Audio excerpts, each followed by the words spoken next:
Hello, ladies and gentlemen. Hello.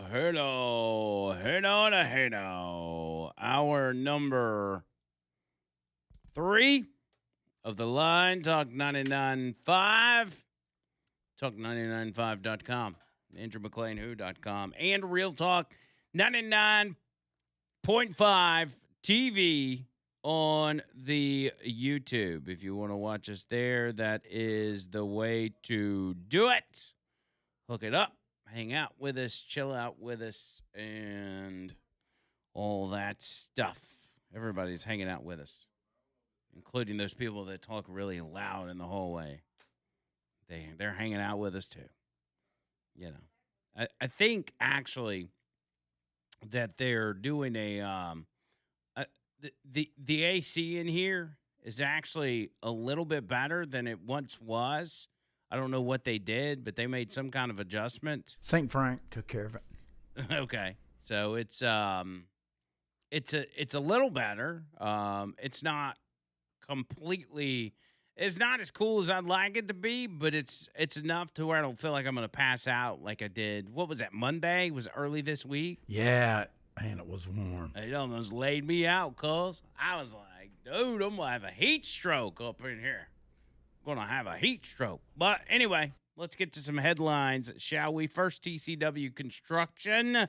My buddy Trent out there, no matter what the temperature is, in the elements, working on your projects. I encourage you to go to his website. Remember, tcwconstructionco.com. tcwconstructionco.com, and you'll be able to see all the different things that they can do. And this is a comprehensive list, but it's not all that they do. Go to the website, click the services tab, and here's what it says. Structural and protective, retaining walls, seawalls, drainage solutions, erosion control, outdoor living and entertainment, fire pits and outdoor fireplaces, outdoor kitchens and grilling stations, patio and paver installations, pergolas and shade structures, water features, swimming pools, pool decks, waterfalls and fountains, access and landscaping, outdoor stairs and steps, walkways and pathways, landscape borders, custom hardscapes, custom projects, backyard renovations, lakefront enhancements, outdoor seating areas, built-in planters and garden walls. Come on, man. That's a little bit of everything. So what you need to do is if you got any sort of project that y'all have been thinking about, don't go anywhere but with Trent, because I'm telling you, you're going to regret it if you don't get with TCW. So tcwconstructionco.com. Here's the phone number, 205-389-3536. 205-389-3536. That'll get you in touch directly in touch with Trent, and tell him I sent ya. Man, they've got this FBI or this DOJ Minnesota fraud briefing. They've got video of the fraudsters and everything else. Man, they're going into great detail as to. They are going after them. Wow, this is So now they got the FBI co-deputy director speaking about the Minnesota fraud, and it's fascinating, dude. I'm being hesitant about carrying this long form, but the information they're laying out is crazy. I'm going back and forth in my head. Like, should I go back to it? Nah, I don't think I will. I think we'll wait. And see how it plays out. We'll have the information for you as we go along. So here's some of the headlines. I was mentioning Donald Trump getting off the plane at Joint Base Andrews yesterday, and I couldn't help but notice he torched one Fox News correspondent, Jackie Heinrich. He said, Heinrich tried to lob a question at Trump about what was it? Something about. Was it about Iran? I don't even remember. But he interrupted her and went after her husband, or I guess maybe it's her fiance, calling him out, who happens to be a representative in the House. It's Brian Fitzpatrick. And he says, her husband votes against me all the time. I don't know what's with him. She's married to a certain congressman. He likes voting against Trump. You know what happens with that? It doesn't work out well. And first of all, I thought that was funny because, yes, it doesn't work out well. But two, these reporters that are married or engaged to congressmen, people like that are married to lawmakers or dating lawmakers, that seems like a direct conflict of interest, does it not? It sure does. I mean, yeah, you're up there hanging in D.C., and that's where you meet people and everything else, but come on, dude. Come on. Are you giving it to the people straight if that's your fiance? Yeah, and if you're a lawmaker, I mean, how do you know that they just want to be with you or they want to get the inside scoop from you? Yeah, John Bird, I mean, when he's covered up with women, how do we know that they actually want to be with you and not just because you're a celebrity? That's right. I mean, women just throw themselves at him everywhere we go. Where are these women you keep talking It about? happens at Aldi. It happens at Margarita Grill. Happens everywhere we go. Oh, stop it. You just stop it right now. But there was another thing that Trump was asked yesterday, and it was about Israel, actually. And he was asked, is Bibi Netanyahu okay with you? And I love this. And the reason I'm bringing this up is because yesterday I was like, I say everybody. One person was like, you always talk about Bibi Netanyahu and Israel and all this kind of stuff, which I think what happens is people get online and they get in these echo chambers where all they hear about are people talking about Israel and the Jews and Bibi Netanyahu. And then if somebody mentions it one time, that all of a sudden they're part of that echo chamber. It's like you got to pull your head out of that and start looking at some bigger picture stuff, because the Jew algorithm will get you sucked into a vortex that you won't be able to get out of. But anyway, here you go. I'm giving you one. I'm going to talk about Bibi Netanyahu for a minute. He's asked something along the lines of, is Bibi Netanyahu okay with you holding off on bombing Iran? Because some people are like, he's only attacking Iran because Israel told him to. Donald Trump did what he's done multiple times and said, no, I'm not going to do what Israel tells me to do. Israel's going to do what I tell them to do.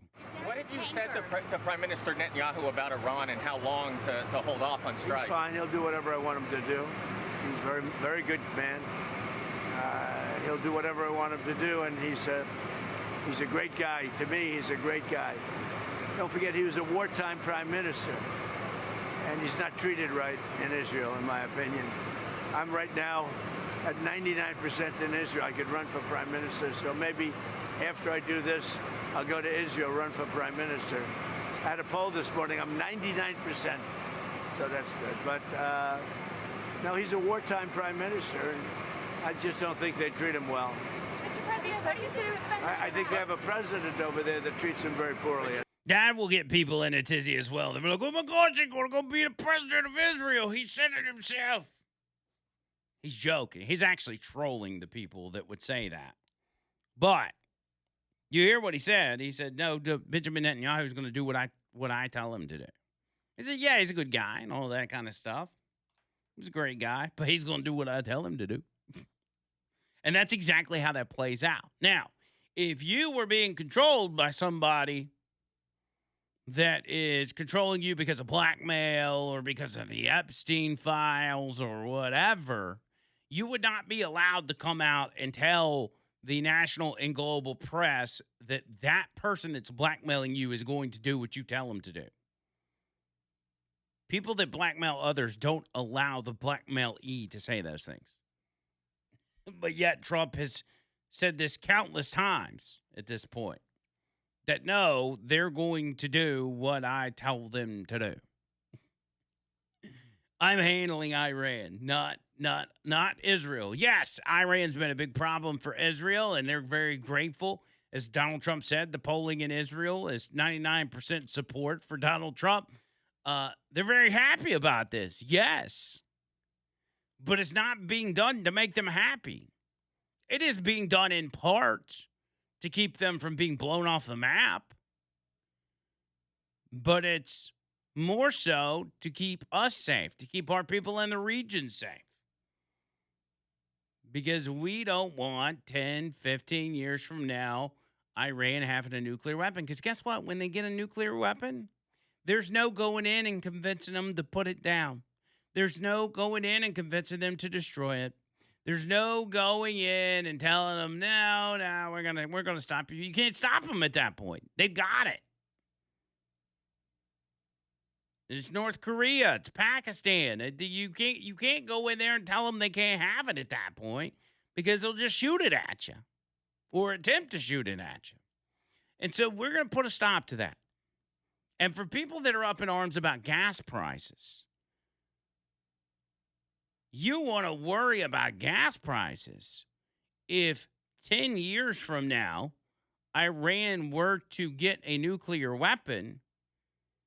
They would effectively control the global gas price outright because there would be no negotiation over the Strait of Hormuz. You wouldn't be able to negotiate with these people.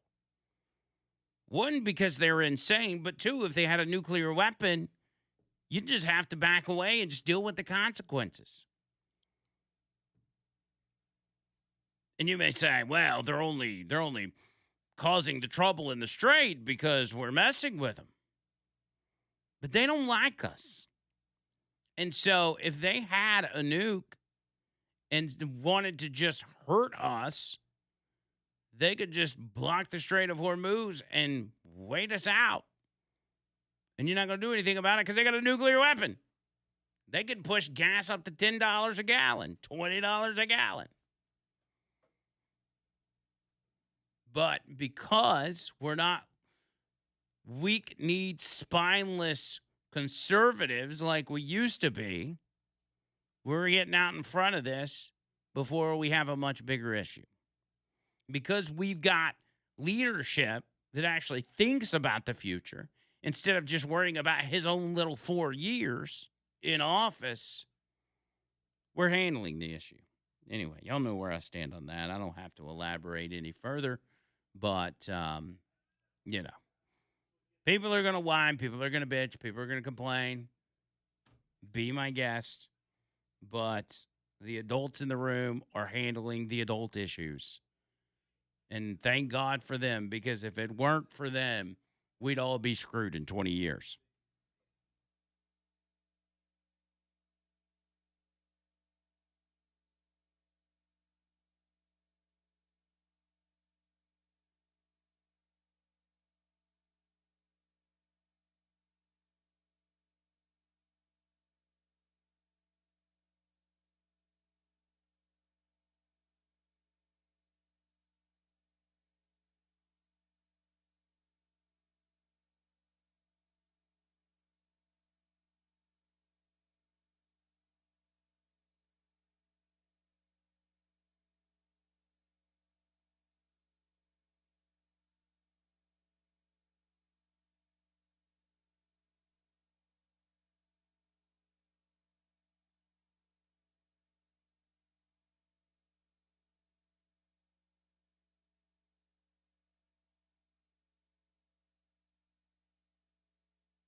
I also want to address yesterday what happened with the Raul Castro deal.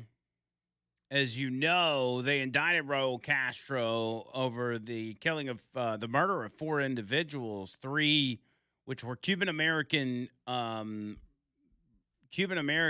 that were helping stranded Cubans that were trying to flee that oppression in international airspace. And Raul Castro, at the direction of Raul Castro, they shot down that plane and killed those 4 individuals. And that on top of the many other crimes that have been committed.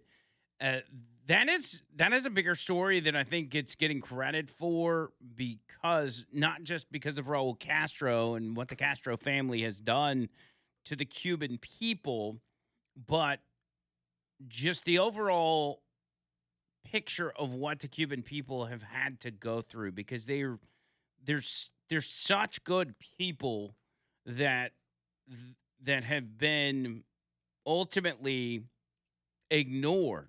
And if you talk to anybody that lives in this country that had lived in Cuba at any time, they will tell you the same thing, that country has felt largely ignored by the rest of the world, while human rights abuses continue to go on and people starve and are abused by this government. It's awful, and it's crazy to think, and of course the left is against this.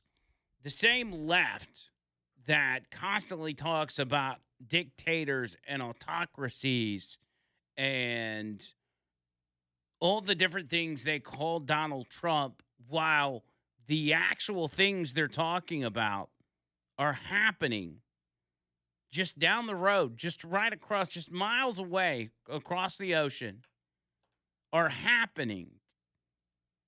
And they have nothing to say about it. And if it's brought up, and if something starts to begins to happen, or Trump tries to do something about it, they're against it. They're against taking out actual dictators. They proved that they were with the Nicolas Maduro thing. But after the announcement of the Raul Castro indictments, Fox News was out on the street, and we're talking to some of the people that were there in Miami that were cheering this announcement, many of which who have lived in Cuba at one time or another. And they walked up to this one elderly gentleman. I don't know how old he is, but I think he spent his early years in Cuba, so he knows firsthand, and also still has family members in that country. I thought it was worth hearing what he had to say. He left Cuba in 1961 when you were just 15 years old. That is correct. Tell me about what today means in the news of the indictment of Raul Castro. It means some justice for the Cuban people. For 67 years, I'm sorry, we have been ignored by everybody, the United Nations, the Organization of American States, the European Union, everybody. So we hope this is the beginning of the downfall of the Castro regime. I'm sorry, a little emotional. And we're ready to go back and help in the reconstruction of our country. With work, with money, with investment, and with love. That has been lacking in Cuba for the last 6 decades. Oscar, thank you so much for sharing your perspective. I know you're getting emotional because this is a huge day for the Cuban community. It is. You and yourself, multi-generations. What are you hoping happens next? Well, this should be the beginning of the downfall. This should be the beginning of a liberation of Cuba with the help of the United States. See, I can no longer fight, but the U.S. is being a second home to us, truth be told. I got kids and grandkids born here in Florida and in New York. And we're ready to do our part. This administration is the only administration I'm sorry, that is trying to open the door for us. And we are not going to let this opportunity go by. He can hear the emotion in that man's voice. Wow. He was probably in his 70s or so. I mean, he's an older gentleman.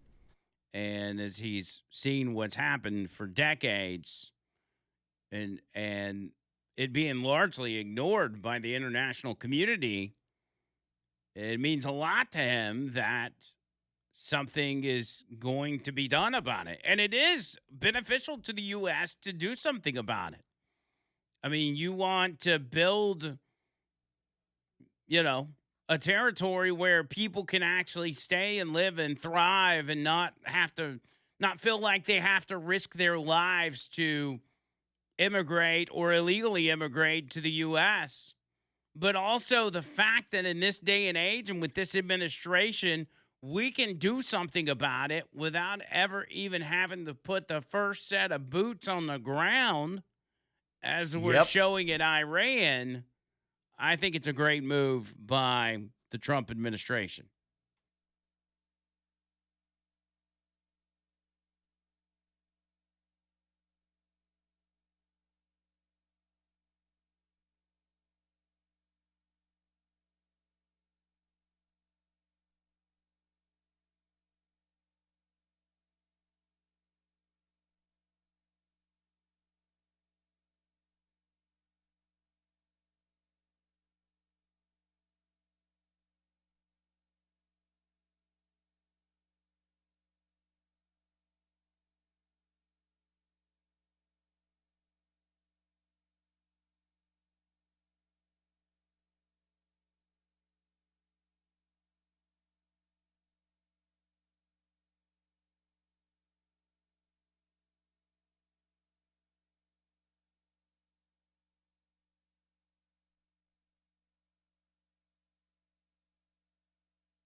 Earnest Financial, retirewithernest.com, retirewithernest.com. My buddy David Ernest, protect your retirement by calling him up. 55 or older, over 50K in your retirement, or if you're a little younger than that, that's okay. Call him anyway. Get a plan together. Doesn't cost you anything.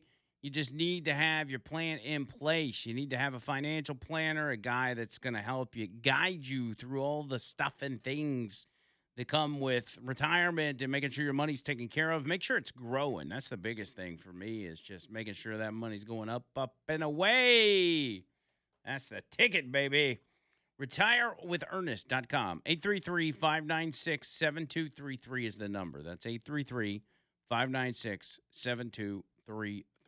retirewithernest.com. So I told you about the Fahima Ege Mahmood, the Feeding Our Future lady, $250 million, now getting hit with another $4.6 million scandal, more federal charges. They were announcing 15 more indictments just moments ago, totaling $90 million just out of Minneapolis, Minnesota. And they are holding back funds from Minnesota. Tim Walz is Minnesota because they're not serious about addressing the fraud. They said as soon as you do, you can get your federal funding back. But we're not playing this game where we just send you money and you let people scam the system. And they make no mistake, that's exactly what they have done. They allowed that to happen. They knew it was happening. And even, not just Tim Walz, but Ilhan Omar. She's probably involved in it. I mean, she's now but the DOJ is now looking into her immigration status, seeing if she committed immigration fraud. If Ilhan Omar got deported, like, how amazing would that be? Man, we'd be dancing in the streets. Something that's long overdue, actually, from Nancy Mace. She has introduced legislation to ban naturalized citizens like Ilhan Omar from serving in Congress going forward. So you have to be, in order to serve in Congress, you have to be born and raised in the United States of America. You can't be a naturalized citizen, and you can't marry your brother to get into this country illegally or to get legal status or whatever it is. Now, will that go anywhere? I don't know. Maybe it will, maybe it won't. I don't even know the full details to it or what the skinny is on it, but it sounds like a good idea on paper to me. As long as we can get rid of Ilhan Omar and get rid of all the other people that have come to this country illegally that have been catered to and coddled by these blue states and blue cities, because ultimately it gets people killed. You've got a semi-truck driver that just got arrested for killing 2 people in a hit and run near Sacramento.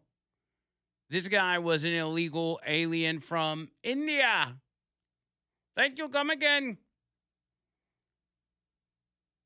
Killing 2 people because they were letting him out of whatever state drive a big rig,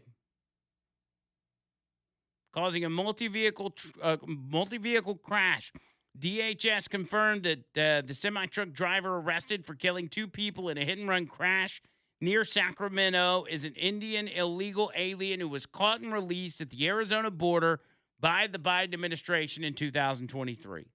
So he just came into this country in 2023 and has already gotten himself into the truck driving business. His name is Manveer Singh, and he's now facing charges in San Joaquin County for vehicular manslaughter with gross negligence and hit and run, resulting in death. He not only killed these people, but he ran from the scene. He allegedly tried to flee the scene on foot after the crash. ISIS placed a detainer on him with local law enforcement. This is the 4th Indian illegal truck driver with the last name Singh that Fox News has covered, who has been arrested for killing innocent people in crashes around the country. Not the fourth Indian illegal alien truck driver that's killed people, just the fourth one with the same last name. No details yet on his CDL, if he's even got one. But they'll be going back to India very soon. You can drive a truck in India, but you can't do it here. And it's so prevalent. So there was a story, John Bird, I think I saw yesterday. It was Ben Bergquam, who Ben Bergum. How you say his name? Ben Bergquam. He's with the Real America's Voice. He does a lot of reporting. I think he was doing a lot of reporting on the border there for a while. I think he's even got a show called something on the border. Maybe it's Law and Border. He was documenting an ICE arrest on the side of the highway in Broward County, Florida. As this ICE arrest is happening, he catches footage of a white pickup truck rear-ending another gray pickup truck right there at the scene. The gray truck ended up being driven by an illegal alien, was hit after the driver slammed on the brakes and got into a minor collision with another car, which drove off as the white truck collided with the rear. So officers rushed across the highway only to discover another illegal alien driving one of the cars. That's crazy. But what are the chances? Chances are actually pretty high, apparently. He said, we're over here picking up one illegal driving this van, and then this ends up happening. This driver slammed on his brakes. This guy hits him, but then this guy just happens to be illegal too. The density of the population of illegals in America, most Americans just can't comprehend it. Literally, we're picking up this guy. This guy's an illegal driver and gets rear-ended by this guy who's just on his way to work. Crazy. Berkman then said that the driver was discovered to be driving without a license or insurance. The driver had also been arrested multiple times prior for driving without a license. How about that? I'm sitting here watching the footage. They're arresting an illegal that was driving a van, and then boom, a wreck happens, literally right next to him. Cops run up, go to check on him. Gonna see your ID. Oh, I don't have an ID. Why don't you have an ID? Because I'm in this country illegally. But you know, that's not of importance, John Bird. None of that matters. What matters in this country is white supremacy, and we're not talking enough about it. White supremacy is the priority. White supremacy is the biggest threat facing this country, not illegal immigration, not fraud, not nuclear war, not any of it. It's white supremacy. The reason I know this is because Jasmine Crockett just said so. We haven't had one hearing on white supremacy. Yet when we look at things like the killing of Ahmaud Arbery, George Floyd, Breonna Taylor, the 9 worshipers who were murdered at the Mother Emanuel AME Church, the 23 people murdered in 2019 during the shooting at Walmart in El Paso, the 10 people murdered during the 2022 shooting at a grocery store in Buffalo, New York. All of these were murdered by white supremacists who are empowered by the Republican Party's racist rhetoric and policies. This is the same party that wants to drag us back to the Jim Crow era. Some say that there aren't poll taxes, and I guess it's because they're not listing the amount of money. But when you tell somebody that they've got to go and pay for something, say, like a passport that costs over $100 in order to be able to vote, that looks like a poll tax to me. Some of y'all need to read up on your history books, the very same ones that the Republicans have decided that people should not hear about because you don't want real history taught in our schools because you're afraid that it's going to hurt people's feelings to know that their ancestors were so savage that they would enslave black folk. You don't want them to understand why the 14th Amendment mattered then and it matters today. You don't want them to understand that when they draw these racist lines and tell black folk that they shouldn't have representation in this country, that it is against the Constitution. You want them to be ignorant so that they can sit up here and be your token for your mission. Expired. I like his tone of voice. He's like, I'm done with this. Time has expired. Please shut up. Well, but why is it that every time this issue comes up, white supremacy or, well, two things. First of all, who's being forced to go get a passport to go vote? If any of y'all had to go get a passport to go vote, are you voting in France or what? Like, where's your polling location if you got to get a passport? Second of all, why is it that Jasmine Crockett and so many others have to channel this inner black preacher in order to address the issues of white supremacy or even redistricting? Because that's what they do. It's like the inner evangelical African American preacher just comes out, no matter how bad of a person they are, no matter how long it's been since they even stepped foot in a church. It's like all of a sudden they're a black pastor. It's kind of like some of those guys up in Tennessee. Justin Pearson. Yeah, Justin Pearson. He's one of the lawmakers in the Tennessee State House that has been flipping out about the redistricting. He's the one that got in the face of the state trooper and was telling him, he's like, yeah, get on my face, boy, and all this kind of stuff. Well, they always act like that because that's not who they are. If you go back and listen to Jasmine Crockett back when she was in college, she's like, yes, I'm an aspiring cosmetologist. I'm going to, whatever she said she was doing. Justin Pearson was the same way. If you go back and you listen to Justin Pearson when he was in college, when he was a political activist on his campus, this is what he sounded like. And I'm running for president of BSG. There are a few reasons that we're running this campaign this year. One has to do with representation. How can we represent all voices in a conversation?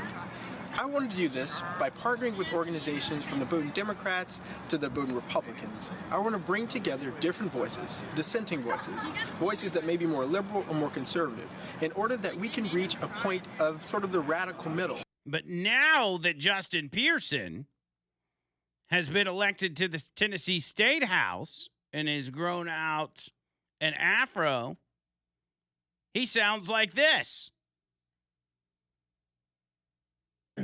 You've had 3 strikes laws, mass incarceration, denied us of who we are, and we are still here. And today you'll take the only majority black district from us. But I want you to know, and I want my nephew, sons, and the future to know, no matter what you do, no matter how much you try and break us and make us bend and make us quit, we will still be here. Those two are the same people, by the way. Man, it's amazing how they all eventually try and start to sound like Martin Luther King. And that's what it comes down to, let's be honest. Individuals like Justin Pearson thinks that he's in the middle of some sort of civil rights era that's going to go down in the history books and that he's going to be lauded as this big civil rights hero and that he's going to be celebrated and that future children in the 4th and 5th grade are going to be learning about Tennessee State history and it's going to be all about Justin Pearson. When in reality, there's no civil rights era going on right now. There's not. There's not. And I can't even imagine those from the civil rights era looking at people today who are acting like they're having their votes taken away or that all of this oppression is happening, and have them, the people of today, explain to the people from back then all of their problems, all of the things that they're going through, and hear what the response would be from the people of the civil rights era. They'd laugh in their face. They'd be like, what? So what it comes down to is what it always comes down to with Democrats. It's narcissism. It's not about civil rights for Justin Pearson. It's about Justin Pearson for Justin Pearson. He wants the camera time. He wants the TV time. He wants the historical log of what Justin Pearson did for the civil rights movement of the 2000s. It's the same way for many here in Alabama. We have our own. We have some in Montgomery. We have some that are just whoever on the streets. Where's the Carlos Chavez? I mean, even, we got along with Jamel Brown, but Jamel Brown's kind of one of those guys as well.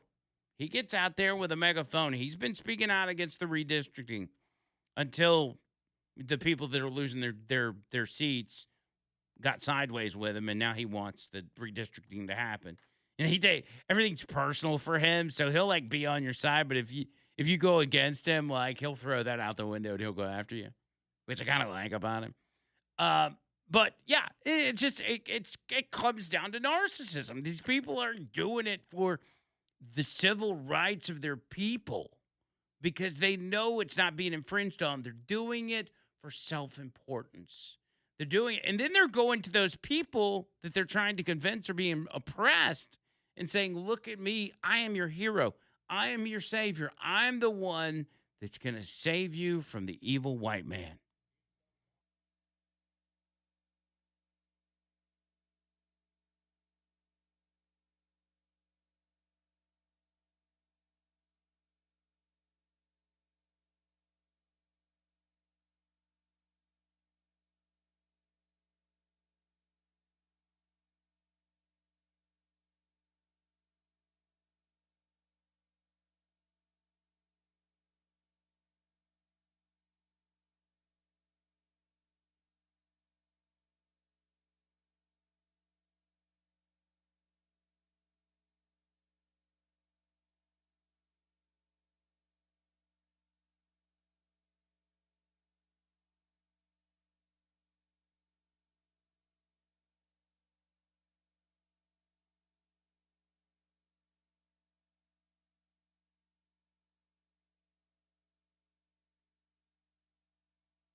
Underdog Fantasy.